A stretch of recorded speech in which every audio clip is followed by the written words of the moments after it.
Assalamualaikum warahmatullahi wabarakatuh.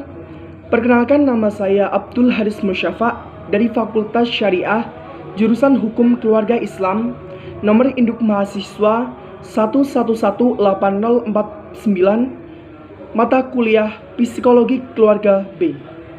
Di sini saya akan mencoba mempresentasikan tentang potret keluarga golongan menengah ke atas. Untuk identitas, nama ayah Dede, usia 56 tahun, suku bangsa Jawa, agama Islam, pendidikan sekolah dasar atau sederajat, pekerjaan bos kerupuk, alamat Comal. Nama ibu Lili, usia 50 tahun, suku bangsa Jawa, agama Islam, pendidikan sekolah lanjut tingkat atas atau SMA, pekerjaan ibu rumah tangga, alamat Comal. Nama anak Najah, usia 21 tahun, suku bangsa Jawa, agama Islam, pendidikan sekolah menengah atas, pekerjaan mahasiswa, alamat Comal. Deskripsi: keluarga Bapak Dede dan Ibu Lili bertempat tinggal di Desa Balutan, Purwoharjo, Comal. Keduanya dikaruniai satu anak perempuan yang sekarang sedang menempuh pendidikan di Universitas Dianuswantoro, Semarang. Sejak anaknya mengenyam pendidikan TK, Ibu Lili sangat betul-betul memperhatikan anaknya. Ibunya selalu memperhatikan dan mendampingi putrinya sehingga kedekatan nampak jelas pada keduanya. Bapaknya yang bekerja sebagai bos kerupuk juga sangat menyayanginya. Terlihat dari caranya yang selalu berusaha untuk memenuhi segala kebutuhannya. Sejak SD, memang putrinya seperti itu, selalu mengalami kendala dalam mengenyam pendidikannya. Dari temannya nakal, gurunya susah, pelajarannya susah, dan lain-lain. Namun ibunya selalu memotivasinya agar tetap semangat dalam mencari ilmu. Kata-kata ibunya yang membuat aku ikut termotivasi adalah, tidak ada sebuah keberhasilan tanpa usaha, dan tidak ada kemenangan tanpa sebuah perjuangan. Permasalahan selalu akan datang, tinggal bagaimana caranya untuk menyelesaikan. Semakin kamu lari dari masalah, semakin kamu terperosok dalam jurang permasalahan. Namun ketika kamu berhasil menyelesaikan, berarti kamu adalah pemenangnya. Pelaksanaan wawancara untuk tempat rumah pada tanggal 20 April 2020 sampai 22 April 2020. Perspektif orang tua. Sejak kecil, Najah sebagai putrinya selalu dituntut untuk melaksanakan kewajibannya sebagai seorang Jawa. Sebagai putri Jawa, ibunya selalu membiasakan putrinya untuk selalu berbicara dengan bahasa tata krama. Namun dengan kondisi dan lingkungan tempat tinggalnya, akhirnya bahasa keseharian pun masuk. Namun ibunya tetap memegang prinsip bahwa seorang perempuan Jawa harus halus dalam berbicara, sehingga putrinya ketika berbicara pun halus dan lembut. Keluarganya menanamkan nilai keagamaan sejak dia kecil, yaitu dengan mengajarkan agar sebagai perempuan harus memakai hijab, karena untuk menutup aurat. Selain itu juga Bu Lili selalu menanamkan nilai kemanusiaan pada anaknya, seperti memberikan sedekah kepada tetangganya yang membutuhkan dengan ikhlas tanpa pamrih. Karena ketika kita berbuat baik pada orang lain pun akan berbuat baik kepada kita. Siapa yang menanam kebaikan, dialah yang akan memanen kebaikan itu juga. Keluarga Dede juga selalu mendidik putrinya agar selalu rajin ibadah. Oleh karena itu, sejak kecil keluarga Dede sudah membiasakan berbondong-bondong untuk berjamaah di musola untuk melaksanakan sholat 5 waktu. Ketika selesai sholat maghrib, Ibu Lili menunggu anaknya untuk ikut menemaninya mengaji di musola itu. Selain itu juga membiasakan anaknya untuk melaksanakan sholat duha dengan motivasi sholat duha itu bisa mendatangkan rezeki dari Allah Subhanahu wa Ta'ala.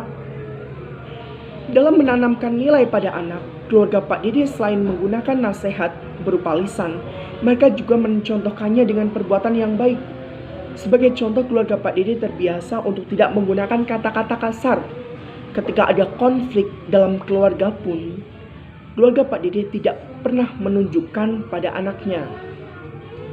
Bu Lili selalu motivasi putrinya agar senantiasa menjadi pribadi yang baik. Dengan kata-kata, segala harta yang kita miliki adalah karunia dari Allah Subhanahu wa taala. Semua harta yang dimiliki hanyalah titipan dari Allah Subhanahu wa taala, sehingga tidak boleh adanya rasa kesombongan. Selain itu juga harta yang dimiliki adalah sebagiannya adalah hak orang lain, sehingga harus rajin bersedekah.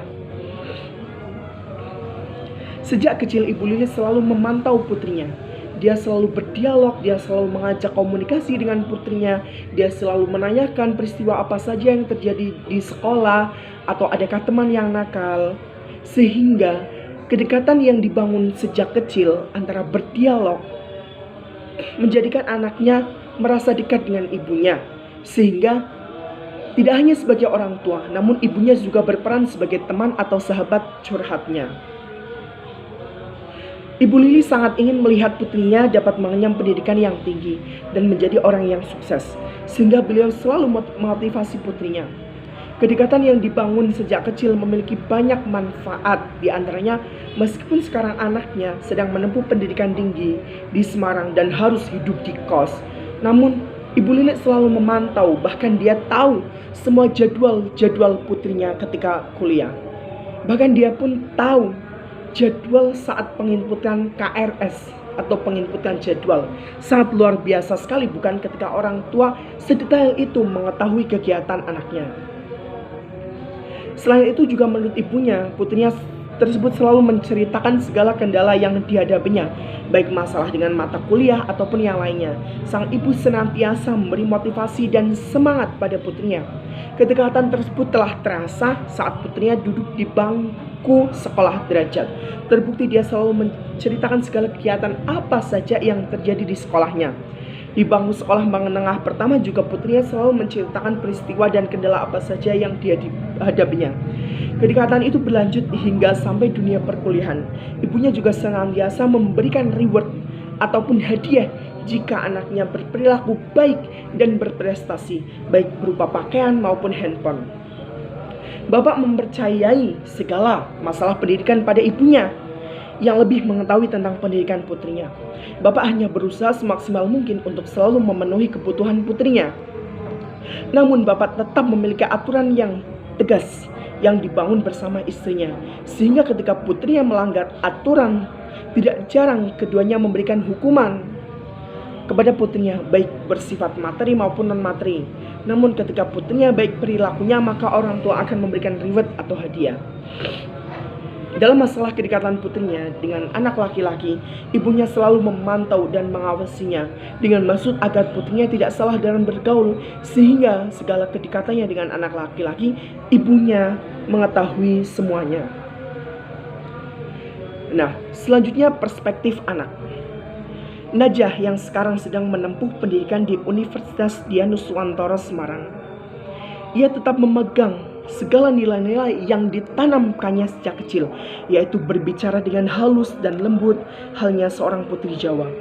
Sehingga sejak kecil hingga sekarang pun tidak heran jika Najah sangat disukai oleh teman-temannya, karena bicaranya yang sangat halus sekali.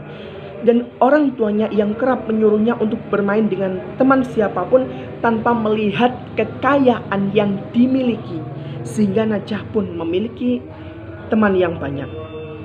Selain itu juga dia selalu mengenakan hijabnya kemanapun dia pergi, karena aurat yang harus ditutupi.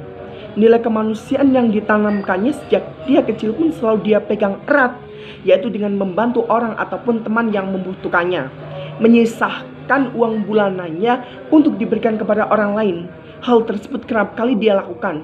Dia memegang prinsip siapa yang menanam kebaikan, dia juga yang akan memanen kebaikan itu. Selain itu juga Najah tetap memegang teguh nilai keagamaan dengan tidak meninggalkan sholat 5 waktu jika tidak berhalangan. Dan Najah juga kerap melakukan kesunahan sholat duha dengan harapan agar rezekinya dan rezeki orang tuanya tetap lancar. Meskipun berasal dari golongan menengah ke atas, tidak sedikit pun Najah memiliki sifat sombong. Karena Najah memiliki prinsip, harta kekayaan yang dimiliki saat ini hanyalah titipan dari Allah Subhanahu wa taala. Dan sebagian harta yang dimiliki ada hak orang lain. Juga oleh karena itu harus tetap rajin bersedekah. Kedekatan yang telah dibangun sejak kecil dengan ibunya menjadikan Najah merasa memiliki orang tua sekaligus teman ataupun sahabat curhat. Sehingga Najah kerap sekali menceritakan kendala ataupun masalah yang terjadi. Sehingga ibunya selalu memotivasi dan memecahkan segala masalah yang terjadi.